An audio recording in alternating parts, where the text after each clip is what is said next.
Welcome everyone to Heya, Hiya, how are ya? The man of the hour is here. We'd like to welcome him. He's the OG Joshua, the eldest of the elders, Ivor Satyanand Joshua. Thank you. Hello, hello. Thank you.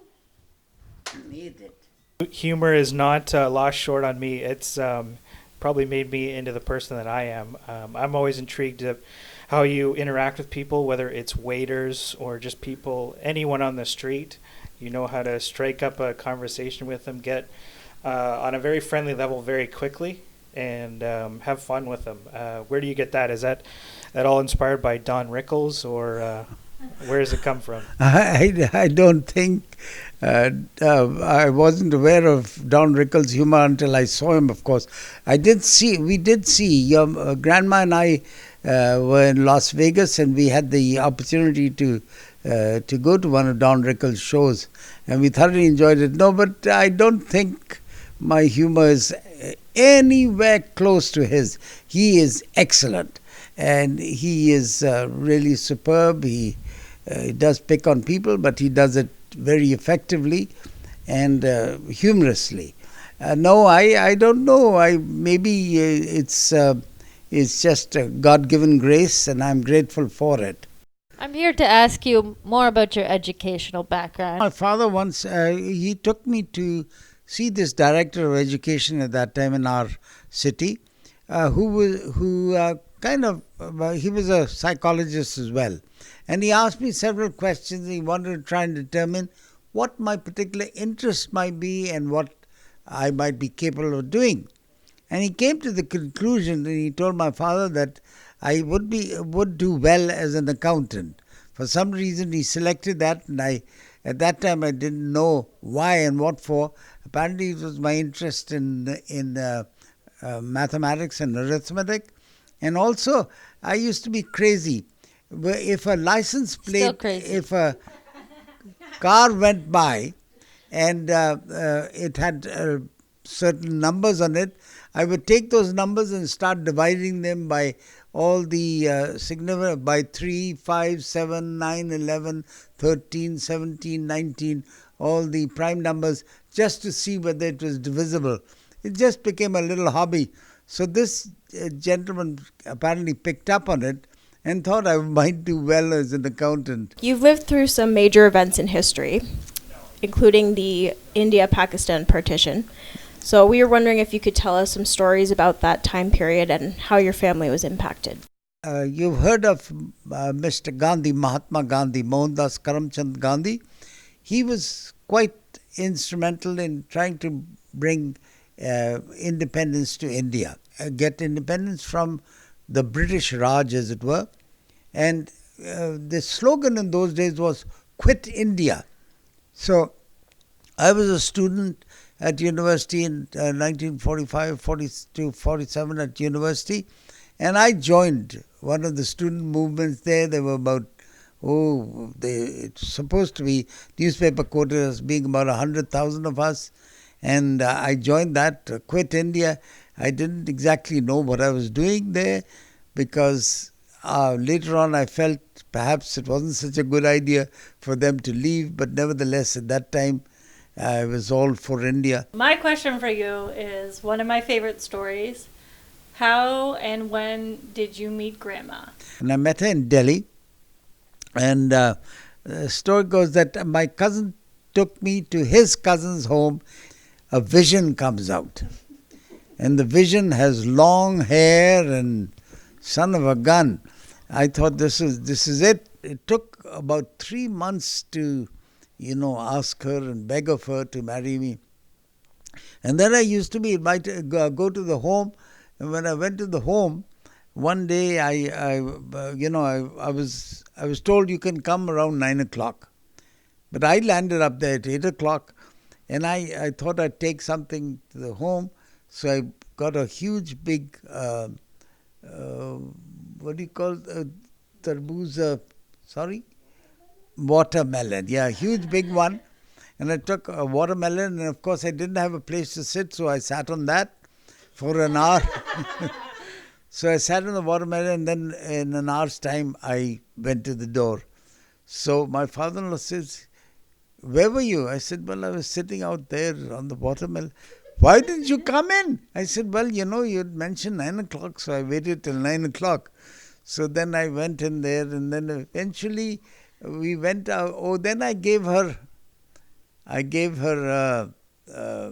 a question. I got it out of the Reader's Digest. One piece of paper said yes, the other piece of paper said no. Fortunately, she passed the yes paper slide to me. So,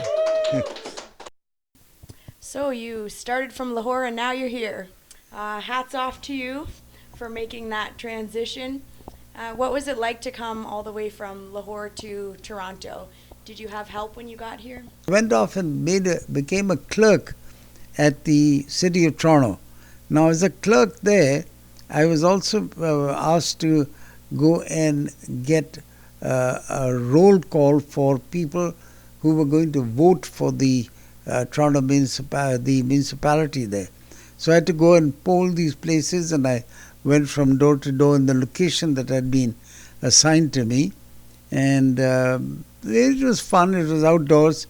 It was getting cold, and remember, I'd come from a hot country, but that too. But fortunately, 3 months after I landed in Toronto, and I was staying at the YMCA and paying $10 a week. So you still play badminton once a week today. How has that been going? Actually, more than once a week. If I'm lucky, I can play 3 times a week, Mondays, Thursdays and Saturdays.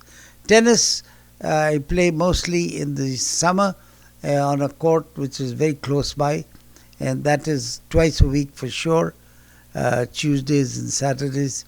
But it's, one doesn't move too much now. At least I can't compete with these younger people, but I enjoy them. They're kind enough to play with me, so why not? So who is the best person you've ever played against? Oh, the best player I told you was the All-India champion. His name was George Lewis, as I mentioned.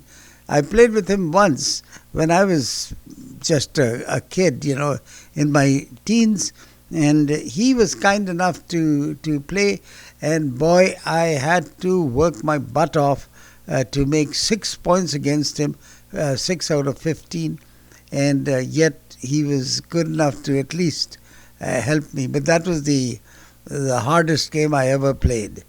But beyond that, now I only play doubles, and folk here. Has there been a moment where God has spoken to you and you took it to the heart? Becoming a Christian has meant that I must learn to love everybody and forgive them whenever they are unkind or unloving towards one. I didn't quite understand it, but I respected that. So I too, although I had heard about my grandfather, I too went down on my knees and asked the Lord to help me understand this.